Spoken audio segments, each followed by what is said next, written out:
Good morning and welcome to the Tive Market Visibility webinar.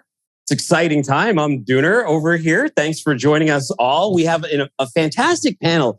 And one of the things we're going to dive into today is one of the oldest questions in trade, right? Where's my freight? It's as old as time. Since the first Apple was traded out in the valley, people have been wondering where their freight is. And who among us in the shipping industry hasn't been victimized by poor visibility? I know I have. From the procurement side down to the consumer side, knowing where your freight is paramount. So then why do 80% of shippers still crave more visibility? Where are the solutions to these problems? That's what we're going to get into today. We'll also find out what the state of visibility is and what's available to you. On our amazing panel is Krenar Komani. He's the CEO and founder over at Tive. Let's give him a little round of applause. Thanks for joining us today, Krenar. Hello. We got Stephanie Alumis with us. She is the Vice President of Procurement over at Cargo Trans. Stephanie, good morning. Morning. And Florian, who has told us he's sitting in a very warm office, which is going to keep him energized throughout this entire amazing conversation we're going to have, is Florian Dussler. He is the U.S. growth lead for Orchestra SCS. Welcome as well. Good afternoon. Good morning. Now, Krenar, before we jump into all of this, it might be better if we just set the table. Tell us a little bit about this market survey that you did. What were you trying to determine from it? Yeah, the big thing around the market survey really wanted to understand is the state of visibility. We wanted to see where customers are today, what they're using today, how they're working today, and it was interesting to see the results, especially around that a lot of people are still using emails to track. It doesn't surprise me. I mean, I've been on all of your sides of the desk, so I'm very familiar with the process that goes in, especially when I was doing entries for a company like Reebok, huge, massive international shipper, conversation every single day, every single shipment. Where's my freight? I read through your survey. One of the statistics that I found really interesting was that the respondents, 40% of the respondents estimated that they're wasting a ton of time doing this tracking by phone and by email. Krenar, let's start with you. Why is that? Is there not a better solution out there for them right now? There are great solutions out there, right? If you look at the visibility, the Project 44 and 4Kites have started, right? There's a lot of solutions out there, but I don't think people know the solutions. I don't think they even know the solutions like Project 44, 4Kites, Shipio, so many out there, right? Like Tive, other tracking providers out there that exist and they can actually get that information. They're still relying on figuring things out where the freight is. Like look at, for instance, the company that's in Chattanooga with Text Locate, right? That Ryan started. That's another way you can just text the driver and driver can text you back to tell you your location. There's so much technology out there to make things easier. It doesn't have to be all through emails and through going to carrier's website, trying to figure out where things are. You can do it more internally in your system, but I don't think people still know that these tools exist. So when visibility providers like us and others say we're still like 1 or 2% there on where we can be, I really believe that. So Stephanie, 40% of these respondents said they do all of this tracking by phone. You're in procurement. Do you do all of your tracking by phone? And how much time do you estimate is wasted because you're forced to do your tracking by phone? I would say most of our tracking, I mean, we utilize a pretty common operating system, and we do have EDI connections with certain carriers. I would say we still get quite a bit of our visibility and information through email. I think in some cases, because we are a smaller forwarder, so we utilize agents around the world. We don't have a common operating system. But it's certainly something that we are very, very quickly trying to invest in better technology, not only for ourselves internally, but for our customers. So I would say, where we can find efficiencies, we're always looking for it. But it's sometimes I think it's just compiling all the data as well, right? When you've got thousands, if not tens of thousands, hundreds of thousands of truckers, carriers, well, only 10 carriers, then it's how do I bring that in to one stream of information so that I don't have to go to, a million different portals or use a Project 44 and the Terminal 49. Which one is, I think we're getting to a point where a lot of it is just there's a lot of choice now, which can also be, hard for people who can't make decisions to whittle it down to, one good choice. Option paralysis happens to me every night. I'm looking for something to watch on Netflix. I spend there for hours. I can't figure out. Well, Florian, let me ask you a question. So there's this very common meme you'll see all the time on LinkedIn, and it's a phone, and the sales guys share it, and it says, "This phone makes me money." Do you think we need one over here on the freight side, though, that says, "This phone loses me money because of the time you spend picking it up, tracking shipments"? Yeah, absolutely. I think it's a sheer matter of, if you look at the last 2 years in supply chains, and I don't need to explain this to anyone in this panel or anyone who is listening today, if you look at the last 2 years in supply chains, everyone really felt and still feels to this day what it means to have double the volume of calls you have to do compared to the normal times, right? So yes, absolutely, right? People are working extra hours. They're working extra shifts today to try to manage these crazy supply chains with the means still of a phone. And not only with a phone, but also with very siloed, disconnected systems that you still have, right? You do have often companies that invested 5-10 years ago into ERP systems that are still good to manage internal processes, to plan your production, to do a sales forecast and stuff like that. But they're not made to connect to the outside world, to connect to my carriers, to connect to my suppliers, and to get all these status updates, all these things that are happening in the supply chains very quickly these days. So reality, yes, reality is phone is still a very dominant medium to do it, but teams just simply cannot manage the sheer volume of exceptions of the business to be done. And it results in usually bad KPIs on customer satisfaction or customer success, and bad KPIs on really measuring carrier performance and things like that.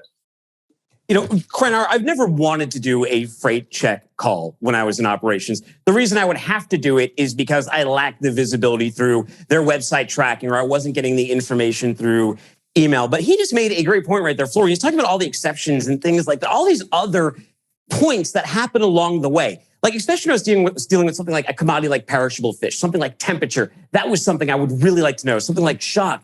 Now, something like IoT, something relatively new moving into this space, could that help a lot here, Krenar, with giving those different pain points or those different trigger points that have happened along the way?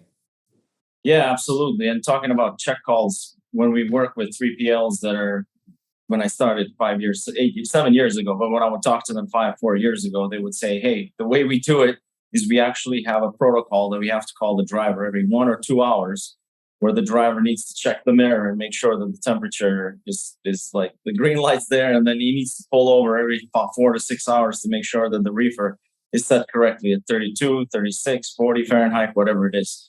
So you're getting number one, you're getting a lot of check calls from the back office that it's painful. And then number two, you're getting the driver to figure out a way to get a truck stop to pull over so they can go check to make sure that the reefer setting's correct in the middle of the trip. That's a lot of work. The driver's frustrated. The guys are doing a lot of calls. But at the end, you made sure that fish and the perishables and the food was in good condition. That was the only way you could 100% assure by those phone calls. What happened is, as technology evolved, back in the day, to make a GPS tracker was hundreds and hundreds of dollars, right? 10 years ago, connectivity to cellular was a lot of money. You could do it by, like Qualcomm did right back in the day, tracking the entire truck. Nobody was even thinking about tracking the actual cargo because of the cost. But as sensors have become cheaper, as processors, you've been able to cram more transistors in these processors, and they've become smaller and smaller. The power consumption has become better, so you can operate these things on a battery. The cellular connectivity has become more and more ubiquitous. You can now just look at with your phone. Compared to 10 years ago, now you can go anywhere in the world and pay like AT&T's like $5 or $10 for the entire day, unlimited data anywhere in the globe. Like, good luck doing that 10 years ago, right? It was like one text, it would be $1 or $2. So that those trends have gone down, and what's happened is now We can make IoT devices that can go on the actual cargo and monitor the fish, the food, the perishable in real time. And you don't have to make the check calls. You can see it in the screen. You don't have to even look at the screen. You can just get an email notification or text message if something goes wrong. And you don't have to call the truck driver to pull over. So that's been, this is, I believe, just the beginning of that evolution. And it's going to continue to be a trend. It's inevitable future, in my opinion, as these things become more cost effective. Now, Stephanie, when you think of some of these blind spots in the context of IoT, where would they really help an operation like yours and your customers? Well, for us, we're a small boutique forwarder. We work with a lot of small to mid-sized customers. So for us, our customers typically come to us for everything. So that obviously would help answer the questions that would be coming our way about that I think one of the other challenges is, for forwarders, we've all been chasing the technology, but I think it really depends on the customer base or the customer itself that you're working with on, how they want to get their data and how they want to communicate. I've been saying for a long time that, as the decision makers are getting younger, I think that's part of the push for technology, because they don't want to live in email. They don't, they want to be on Slack. They want, they want to communicate a different way. But, our experience with our customers is they're still, it's a lot of emailing. And even as we're upgrading our technology, getting them to adopt it, I think they're happy to know that we have better visibility. They expect us to have better visibility. But then, how we get them to migrate over to using platforms and tools or setting up exceptions instead of constantly just sending us an email when they have a question or a concern. Yeah. No, it makes sense. Florian, how important to you is data latency and that real-time data? A lot of tracking can tell you where something was, but what if I want to know where it is now or where it is pretty close to now? How vital is that to your needs? Yeah, it's very important to our customers, right? And that's what they often are actually struggling with. We work with companies that usually have a complex global supply chain. So often they do source, for example, raw materials from places like Asia, China, etc., on the inbound side. And the reality is that, they sometimes just don't know if this container was sitting somewhere in a port or in a terminal or with a third-party warehousing provider for how many days. They simply don't know it. So it's crucial. And I do strongly believe technology like TIVE will drive also on that front, just to have the data available when you really need it to make decisions, right? So the reality often today is that, third parties in between in the process try to somehow semi-manually still get this information that's somewhere out there. It's the pure reality. And again, I think driven by IoT and modern technologies, this will improve. But it is a huge topic. Of course. Krenor, continuing that, is more powerful than was, knowing where the shipment is now. How is a company like TIVE solving these data latency and real-time data issues to provide this need for your customers? For on the latency side, I think just maybe to double click on what Florian was saying, because if you think the way let's say you're starting a supply chain from scratch, you're building sneakers, you're building something, what you do, you sit down and design a network. And you look at supply chain network and you say, okay, I'm going to put these things in the warehouse for 10 days. I'm going to put these things in this other warehouse for 2 days. I'm going to design this network, create buffers. But what happens is supply chains don't stay constant the way you design that network. They change every day. They change every week. They change every month. And there is no way today to continue to measure that in real time with no latency. The way you do that today is just like Florian said, you call the third parties and you figure out, what do I have there? How long did it stay there? For you to just backtrack, like the way you design that network, not to just get information on what's happening today. It'll take you probably a month or two to get the information what happened 2 months before on how that network operated. Imagine, right? If you could, I know it's counterintuitive because you got to put IoT sensors, you have to do these things that cost a little bit, but counterintuitive, but it saves you a lot of money.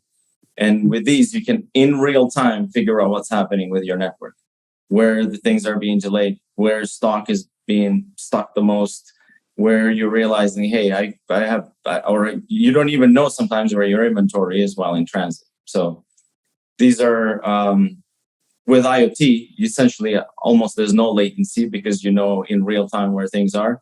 The big thing is now then doing the data analysis and analytics. That can take sometimes time, but as you build them and you create these dashboards, then you can get more real time.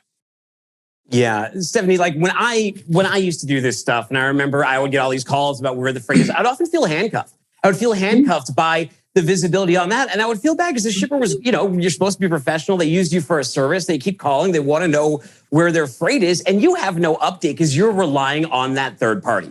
And you can only see what's in that ocean tracking or what's in that air tracking. But you really have no idea from there. And it makes you as the company look bad because you're the one who's blamed, right? As the intermediaries in this business, we always carry the brunt of it. Can you tell some of the stress or the pressure that puts on you?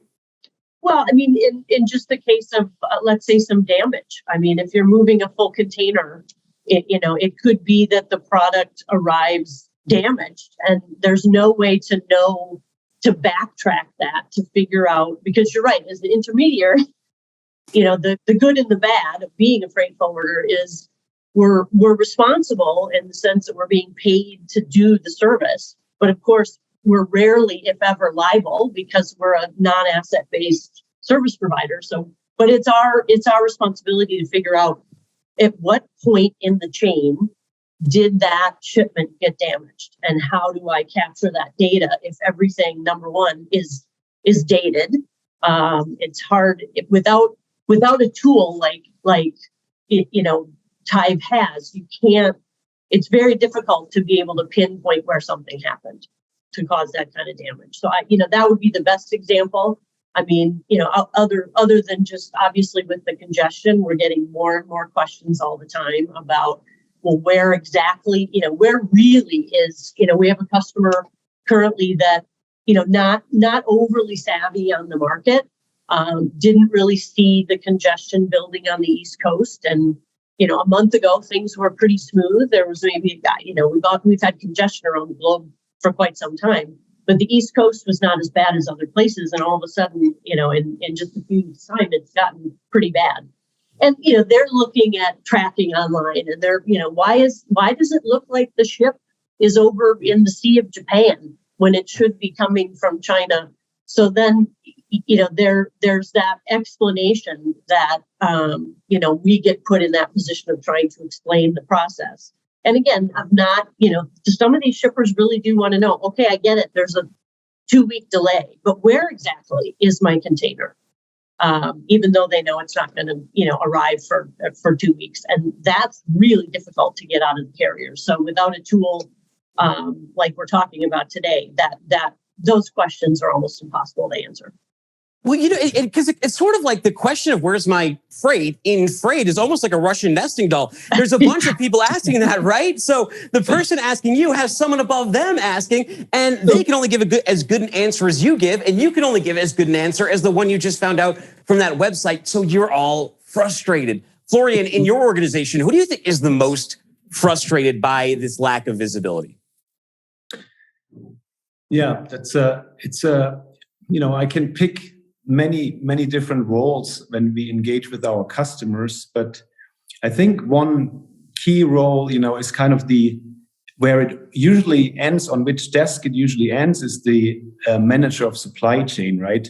Who sort of has to orchestrate the entire end-to-end supply chain, right? When you think about the challenges that you have in that role of making sure your organization, if you're a manufacturer, gets the materials that you have ordered to be able to produce the product that your customers have ordered, the pressure is, of course, immense when you get it from both sides, from the inbound and from the outbound view, right? So often we engage with the VP of supply chain who tells us, right, their teams are overwhelmed, right? It starts from the procurement and sourcing aspect of things, that they are overwhelmed with changing orders, having to switch, having to air freight materials in, right? Everyone knows the costs increases are immense when you switch from ocean freight to air freight, but they are forced to do it.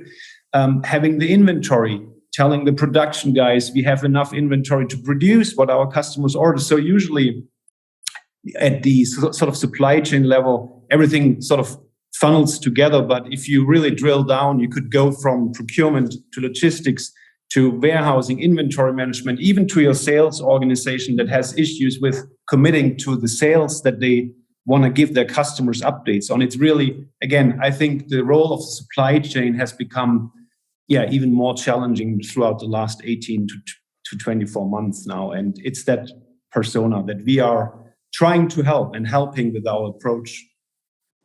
Yeah, absolutely. Imagine, sorry to interrupt. So imagine you're the CFO and you have 5 days left in a quarter and you have product that's coming in and you have to, like, that once it gets in, you meet the quarter numbers and you call your VP of supply chain, they call logistics manager, transportation, they call somebody who's did the book and the load, and they're like, we don't know. It like comes to the CFO and the answer is, we don't know where it is. Like, imagine CFO's reaction there, right? 5 days before the quarter. We don't know how we're going to meet the number. It has to be one of the easiest topics to wrap your head around, right? Because everybody who's touched freight understands the need to know where it is. Florian made a great point. The pandemic has only exacerbated that need, because you're talking about lead times that doubled. And now people like us who, work in supply chain media or who read it religiously, we know what those problems are and where they stem from. But a lot of our partners don't. They have their own data latency in learning about these things, and they only have that poor tracking to go by. How greatly did these frustrations grow by some of these partners you work with and these stories that you've heard, Krenar, during the pandemic? Yeah, the pandemic, definitely, we can't solve the pandemic. Visibility doesn't solve the pandemic. Visibility doesn't solve delays and things. However, it can solve one thing, right? Let's say you have 20 trucks, 20 shipments coming into United States from anywhere, Europe or China, but they're going through one port that's congested. You realize that in the first 2-3 shipments, there's so much delay. Like, if you bring the other rate, you're done. Like, it's the worst. What you can do is you can figure out a way, the ones that you can reroute, the ones you can do air, the ones you can do by other means of transportation. Now you know what's happening. Now you know that 2 are at the port and 8 are not. Now you know that I can deal with the other 4, that I can move them through some other types of transportation. Whereas before, without visibility, you just don't know. You don't even, the 2 that are at the port, you don't even know where the other 8 are. You just assume, you make the phone calls, and you just hope for the best. And we need to get away from that hoping for the best when pandemics hit, these shocks hit, so you can become more resilient as a business. I think if you look at kind of trends, I think visibility is going to stay here forever. But visibility is going to be here as a big trend, I would say, for another 12 to 24 months. But the next one, I believe, is with this data becomes more and more ubiquitous, how do we companies become more resilient so that when a shock hits, because it's inevitable, right? Black swans, shocks, events, wars, they're going to happen. It's human nature. But when they do, how do we respond? Yeah. Well, Stephanie, how do you respond? 80% of respondents in this survey said they crave more visibility. So what are they doing in terms of adoption and acquiring that more visibility? Stephanie, what do you look for when you're deciding to work with new partners in this space?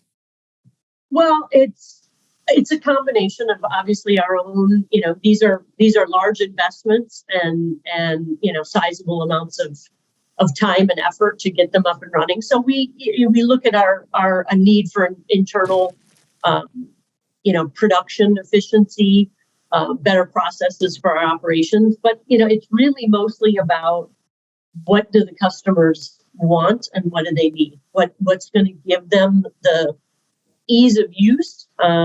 Because again, as I said earlier, I think some customers it's going to be difficult to get them away from their, just wanting to quickly send an email and get an answer. So, we look at what the platforms look like. But I mean, it's an enormous challenge that, I've been in this business 30 years, and I remember the days when, freight forwarders, and I've worked for some very large forwarders, had the very first tracking, right? You get like 3 pieces of data. And it's always been, for every company I've worked for over the years, it's been a goal that they want to have better technology.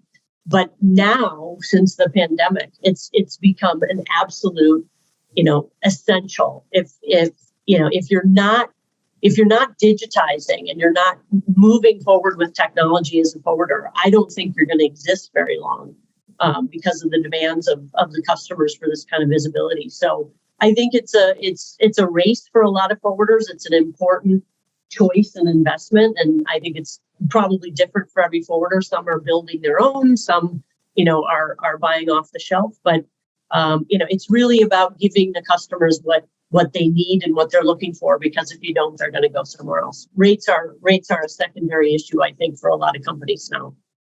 Wow. That's a big statement. Florian, do you like what you heard out of Stephanie here? And what is the Orchestra team doing to shore up their visibility and satiate that craving?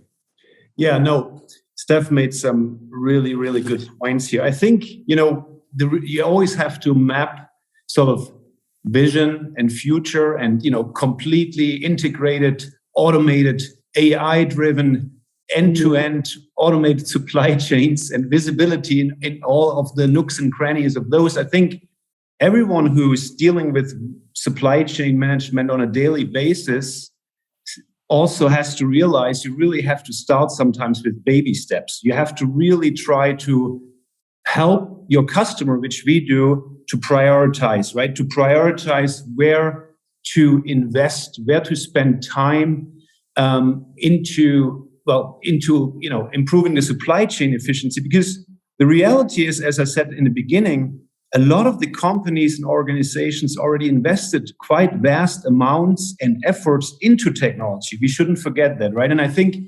therefore, it's super important to pick, kind of where you can add the most value quickly for the customers. And that's how we work with our customers, and sometimes those steps can be, as simple as replacing Excel spreadsheets that are being sent to one person per day by every single carrier. If you have 25, 30 carriers, right, all of a sudden to automate that, to digitize that step of the process is quite a big help for the teams who are struggling today. So, and that's kind of the approach we take, right? We try to analyze, and then with incremental improvements, help to also get savings funding for the next technology investment with our customers. And, topics like Tive, I think, for instance, perfectly fit into that, because you can solve one particular issue relatively quickly with a relatively low tech investment and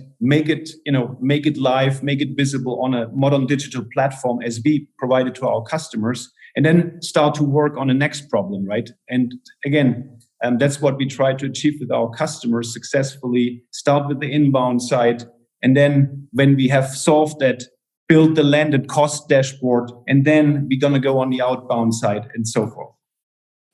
Brenner, anything you heard there surprise you out of Stephanie and Florian in talking about their search to satiate that craving for visibility? No, it's there, right? There's the need is there. Nothing. I think both Steph and Florian made a good points. I mean, especially the last one around landed cost, right? That's one thing that customers don't have. And even in our business with our trackers that we ship, it's not an easy thing to calculate in real time, right? You come up with an average number, and that's your landed cost you're going to have for this quarter or next quarter. But if you could figure out how to have that in real time, that'd be pretty big. And that changes. Steph, you mentioned the rates. Would love to kind of hear on that being secondary, like you said, Gunnar, that was a big statement. Because it's like if you can bring in visibility, rates, and combine all of them, then you can figure out exactly what landed cost is in real time. Well, yeah, and then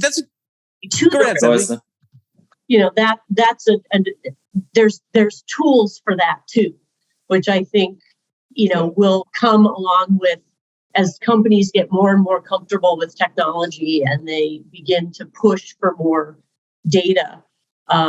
When I say rates will be secondary, I mean more that, having access to that kind of data I really believe that the vast majority of the importing community will never go back to just trying to find the lowest rate. That will be their goal. Ultimately, I need the cheapest rate to move my goods, because we're not going back to cheap rates out of China probably ever again. So, they'll, knowing that you're already paying more, and will be moving forward, I think it becomes even more critically important that they have strong visibility not only to their product, but also what it's costing them to move it. And knowing that at least they're competitive against the market, or they're competitive in this lane. And visibility to that information is accessible through different portals now. Yeah. She made a great point there. Visibility is where your freight is, but there's also pricing visibility, and there's a lot of other areas of transparency that people need to see. She also makes a great point too. It's something when I was selling freight, I always stress, don't focus on like the line haul or just the box rate itself. You might be getting docked with accessorials, custom charges, all sorts of things. You got to focus on this landed cost and what that actually means. And that can mean a lot of things along the way. Florian, what, in your opinion, do you think is the worst part during the delivery in terms of visibility? Yeah, again, it heavily depends really on how many parties you have involved in the process. And usually on a global supply chain, to be honest with you, you do have a lot of parties, right? When you look at a door-to-door shipment somewhere from Asia to Europe or to the US, the number of parties involved, the disconnect in regards to the systems they use. And when I say systems, I really mean what you mentioned before: phone, Excel spreadsheets, computers, sophisticated systems somewhere in between, for sure. So the lack of sort of the digital, if you will, democracy, almost, to say it like this, right? It's kind of like the parties have just very, very different standards. Talk about standards in global ocean freight. I think we've been talking about it for the last 20 years. Right? And then all these different parties involved, you sometimes have very small, specialized, but good vendors, right? That they are experts in providing warehousing services somewhere in Singapore or wherever it is, but maybe they are not digitally yet capable to communicate flexibly with the different parties. So I think that's one of the largest challenges. And I think the second one goes hand in hand, is a little bit our own mindset in logistics, right? Meaning we are used to doing things in a certain way in logistics. We are used to certain processes, and logistics is innovative, no doubt. But I think sometimes in certain modes of transportation, in certain sort of areas, you have, kind of lack of maybe challenging a little bit how we have been doing it. So what I'm saying by this is what we see at Orchestra, providing a digital platform plus consulting services, it's the change management. There's a huge change management aspect in this. You really, in the end of the day, still do business with people. We are often in business to business environments, business to consumer. You have to talk to people. You have to satisfy or make successful people, right? So and that's kind of that aspect you have to deal with. I love that he brought up that mental aspect of it, the people aspect. Tech, unless we're talking about telemedicine, probably won't fix stubbornness of a shipping manager who doesn't want to look into visibility. But Crater, you talk to people all the time about their needs. What are you hearing is the most challenging part of the delivery for visibility by and large? By and large, I think I agree with Florian. I think by and large is communication between all the stakeholders right now, and that it's because we've created so many data silos. Look at it's such a fragmented industry, 1 million carriers in the United States, right? And then look at how many freight forwarders are there around the globe, how many carriers are around the globe. Everybody picks their own solution, everybody picks their own way of doing business. However, those means of communication we need to figure out a way how to share it among stakeholders. When something moves from A to Z, A to B, there's so many people involved, right? Shipper, receiver, 3PL, carrier, customs broker. All of them have different types of means of communication. And that's been the biggest challenge. And I think in order to speed things up, in order to make things more efficient, we need to solve that problem. which I think it's a big opportunity in the space. Look, I'd have to agree with you there. I had my own pandemic challenge. I ordered a couch, right? It took 9 months to arrive. And then when it got here, the frame was broken on the couch. So then it took them another 3 weeks to come and pick him up. And now, just a week ago, it finally arrived. So this couch was like more than a year-long ordeal. It would have been great if they could have had a sensor on there that let me know when this was damaged. If I had some visibility on that. Stephanie, how important are these other visibility factors, these physical factors of that temperature control, of that damage on your freight, of knowing some of that finer status? Because there's nothing worse than your customer waiting for their freight, wondering where it is, opening the container, and then realizing this, I can't even sell this shipment. No, there's no question, the importance increases exponentially with certain customers and certain commodities, and those commodities typically are also the most valuable, have the shortest shelf life, have the need of, if there is damage and it is not going to arrive on time, I need to then order, a replacement before just finding out when it shows up on my dock that way. So it's, and I think part of it too is that for most people, even, yes, there's the shipping manager that never wants to see any technology, but I think they're a dying breed. And most people now have an expectation, just like you did with your couch, that what do you mean I can't order something and have it arrive tomorrow or the next day? And I think the pandemic has created, there isn't as much separation between an individual's expectation and needs as the companies now that they're working for. And they know that this kind of technology is out there. It's not uncommon. I used to joke that there was a reason why carriers wouldn't give you great data when it's in transit, when it's in the water. Because I always said some shipper is going to find out where it is and ask the carrier if they can send a helicopter out into the middle of the ocean and pluck the container off the top. But, that is not out of the realm of we should be able to get there. And I think we already are with obviously a lot of the things that Pranav are talking about and Tive has to be able to always have that constant pulse on where the product is. And mainly just so that you can stave off those problems before they become or those bumps in the road before they become an enormous problem. It's funny that you say that, because back when the Suez was blocked by the Ever Given, my buddy Daniel Stanton, Mr. Supply Chain, told me he actually had a client who was like, "Can't we just deploy a helicopter to go pull it up?" I'm not. That would be pretty cool. That would be a pretty cool image. Wait, Fleur, what do you think? Do your customers, do you think they care more about where the shipment is or the condition of the shipment, or is that equally important? Yeah, was for me the question, right? Yeah, sure. Yes, sorry. It depends, I would say, right? So I think you would have to look into the industry, and again, talking about business to business, which is sort of my focus. If you have a, chemical shipper, food shipper, pharmaceutical shipper, of course, for them, it's crucial that they, of course, have a trail or a tracking of the condition, right? Because otherwise they have a problem of, cost and manifold problems afterwards. I would say, the availability of the information, where is my shipment, is not necessarily always super crucial for every shipper if they have their entire supply chain under control. And that's the big if. And again, the last 2 years, we don't have to repeat it again.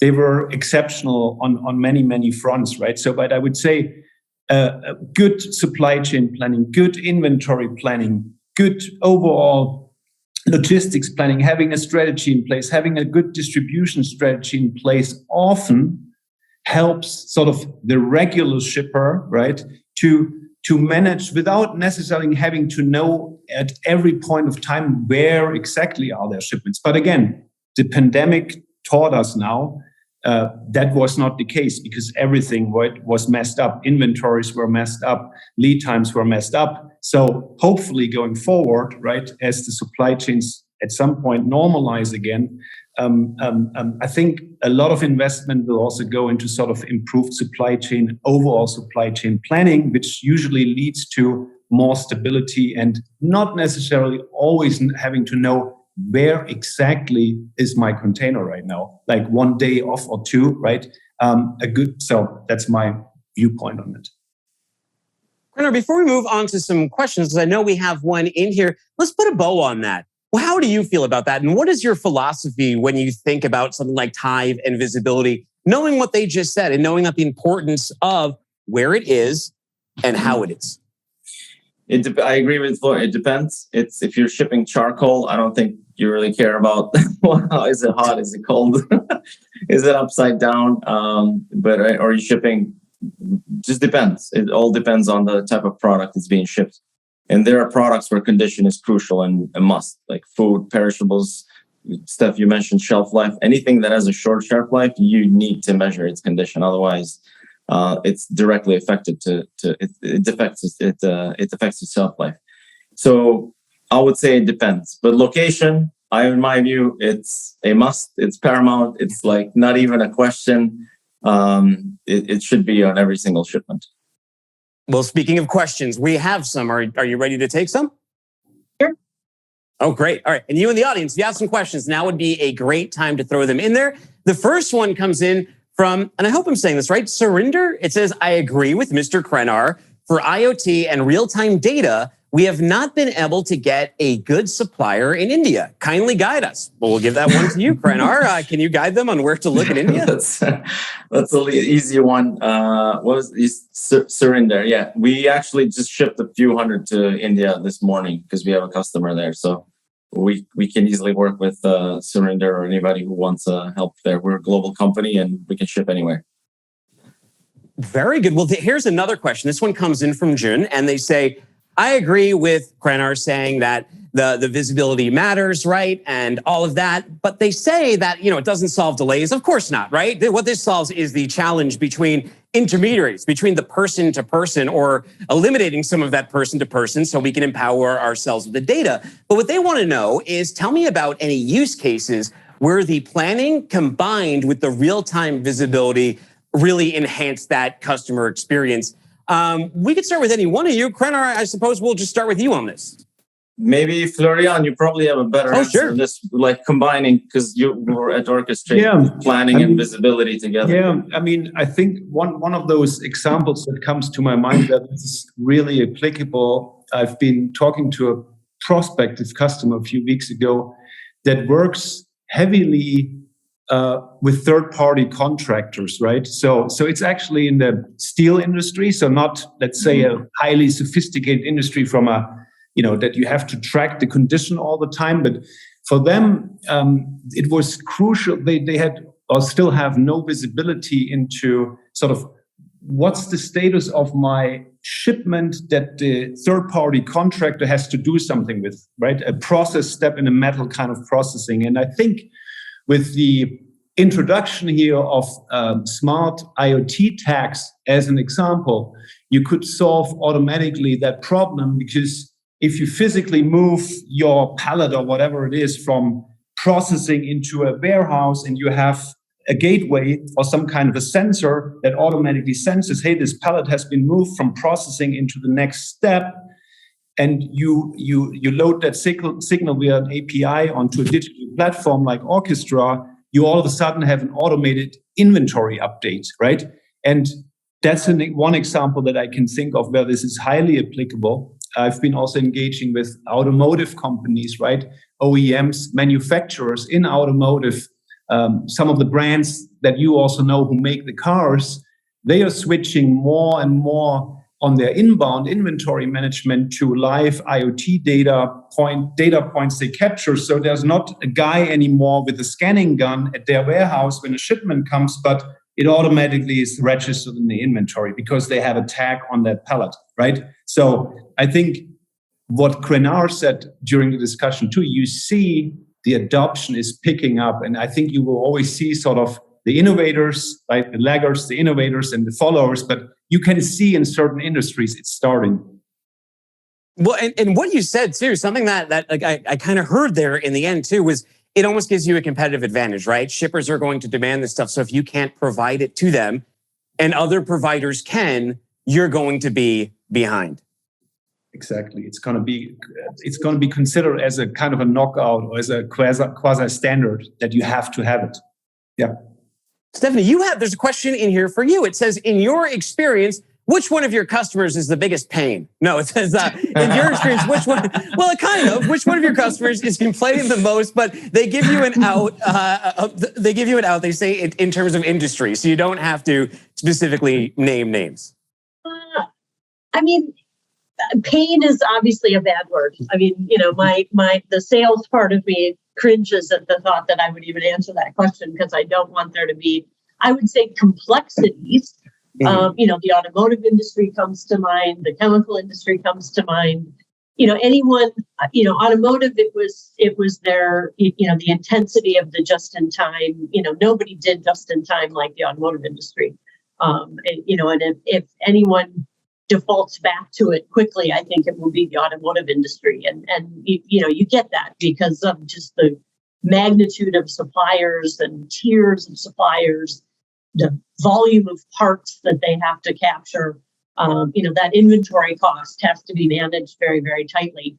We work with some customers in the fashion industry. Obviously, that comes with complexities because there's timing issues. They have to get those products in when it's hot, when it's time to, when the shoppers are coming in to buy that particular kind of clothing.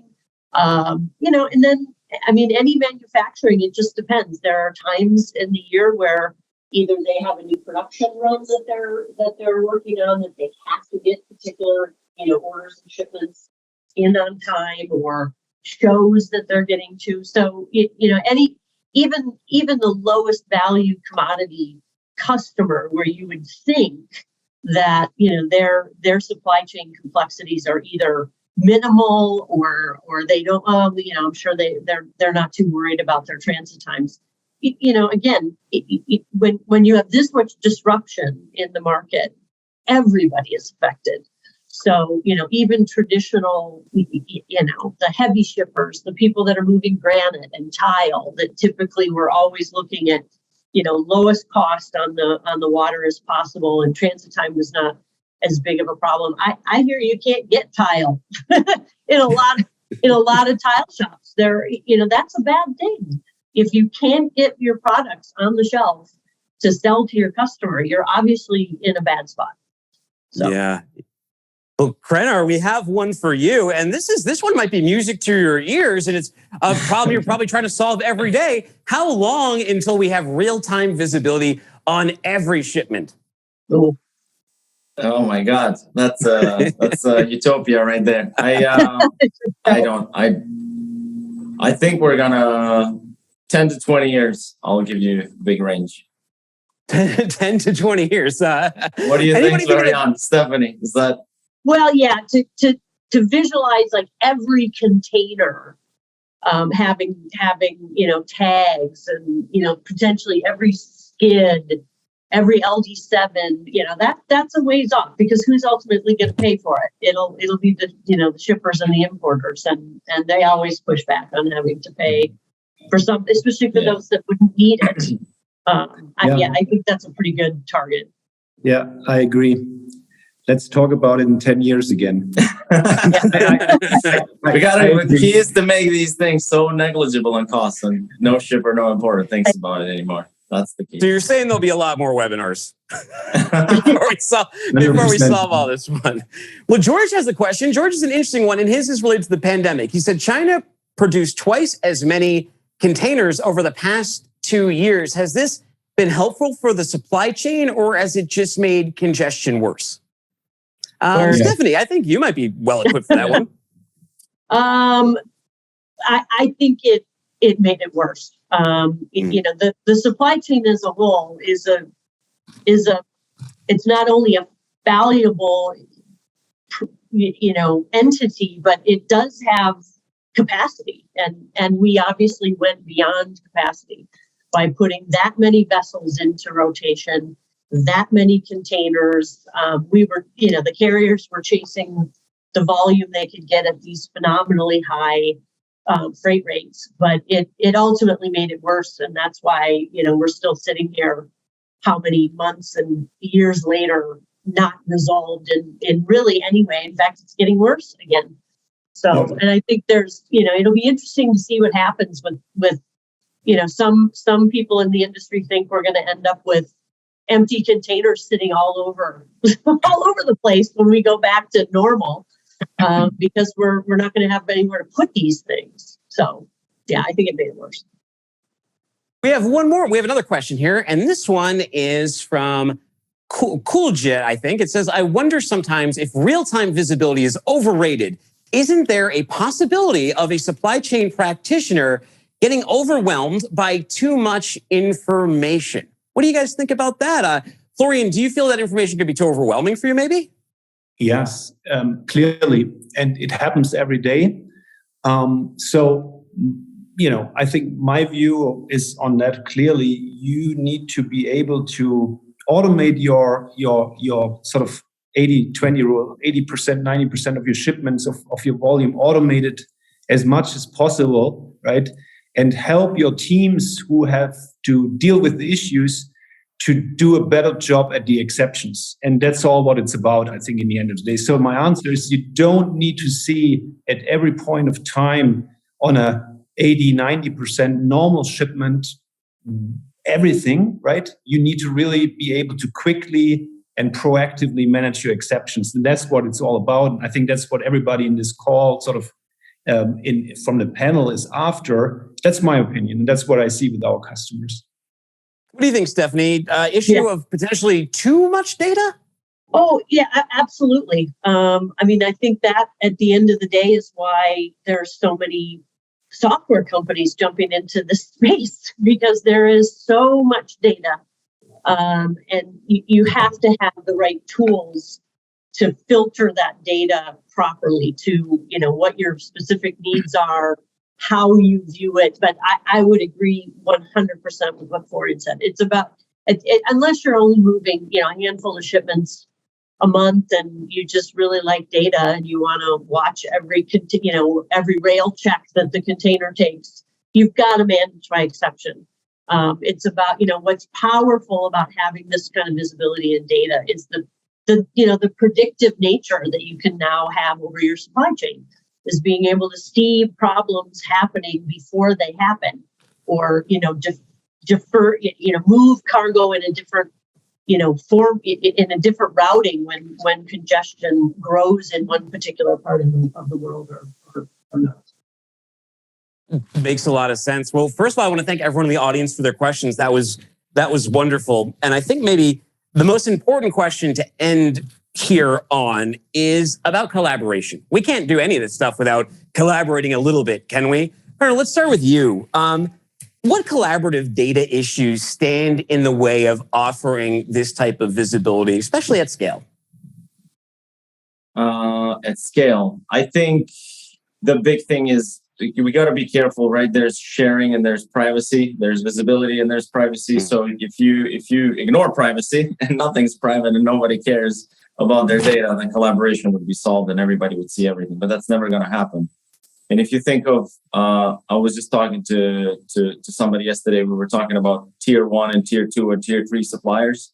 A tier 1 supplier, let's say you're in automotive, you're getting some parts. That part is coming from another supplier that's bringing parts to the other factory. They don't want to let you know who that tier 2 supplier is. But you can't get visibility from tier 2 supplier because they want to hide that. Like if you know where it's coming from, you would know who that tier 2 supplier is.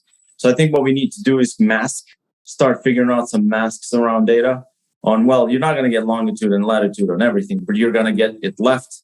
It's going to be 10 hours and it's proved by really accurate data that's what's going to happen. So if we start masking this type of data, I think collaboration is going to be more available, but we're not there yet. But that's what we need to do, I think, as a first step. Yeah. Yeah. And Florian, what do you think? Yeah, I'd like to add, kind of in very practical terms, when we have these discussions with our customers or prospects, right? What we try to do, and Thaive again fits in perfectly into this concept, right? We are neutral, agnostic, if you will, a platform. Sometimes the customers ask us, well, you help us to get better ocean freight end-to-end visibility, and that's what we're working on very, very intensively with our customers. But then they ask us, how about, I don't know, inland trucking in Europe, or how about inland trucking, domestic trucking in the US? And then we go back to the customers and say, look, there are companies that are already much better than we are at that, right? Talk about the companies Krenar mentioned before, P44 or 4Kites, where we then try to collaborate with providers like that, or Transporion here in the European market, where they already are connected to tens of thousands of trucking companies. So we go back to them and say, look, they already have all the signals, they already have most of the data points. So we connect one time with one API to them instead of having to build all these connections again. And I think that's a first tangible step into a real collaboration. I think, again, reality is you really do have to work through every single customer case. But I think that's the direction we're going, where in the end of the day, there will be a company that's been considered for having the core competency at that. And then you link up with that in a smart collaboration. And again, I think Thaive again fits in perfectly onto the sort of conditional tracking part of that. Stephanie, would you agree with all this?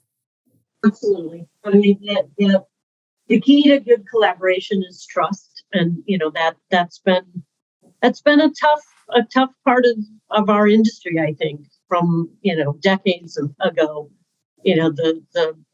The tension between carriers and forwarders, and I think the push and the need for visibility is going to help that along, and that I think is for the betterment of everybody. Wow. Well, Florian and Stephanie, thank you so much for your time. I've learned a lot from the both of you today. It was great meeting you. I hope everyone in this webinar crowd enjoyed it. Before I send everyone home, though, Krenar, you did put together this great survey. We referenced it very often during this call. If people want to connect with Thaive, they want to check out this survey, or they want to talk to the panel more, where should we send them to? Well, I think the team that organized this with Peshti Group, I think what we should do, we should get the emails from everybody. We should send them the survey so that everybody who joined the webinar, they should have it. But then they can go to Thaive.com, I believe, either in one of the blog posts. We should have the survey there. There you go. Any last words from the group here? I thought this has been a great time. The only bad thing is it may take about 10, 20 years for the entire world to be completely visible. But, some great points brought up as well. It's not just tech. It's also the humans willing to work with it and train their teams and be collaborative in smart ways. Absolutely. Thank you so much. Thank you so much, Dooner. Thanks, Dooner. Thanks, Stephanie. Thanks, Florian. All right. Thank you, everybody. Steph, bye.